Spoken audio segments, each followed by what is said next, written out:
Hi! In front of me is Sony Xperia 5 Mark V, and today I would like to show you how you can switch on and use voice typing. Begin by accessing your device's keyboard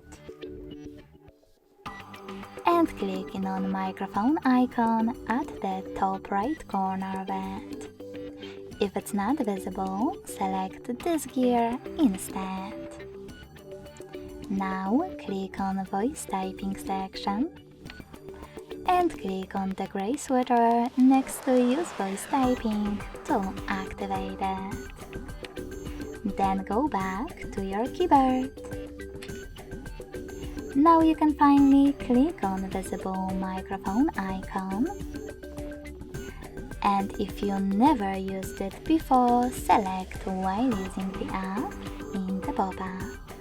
Then wait for Speak Now command and start typing.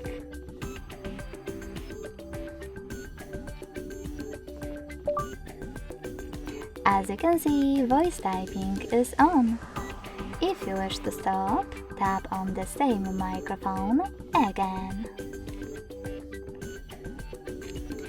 Thanks so much for watching. If you enjoyed this video, don't forget to leave a like, comment and subscribe. Bye!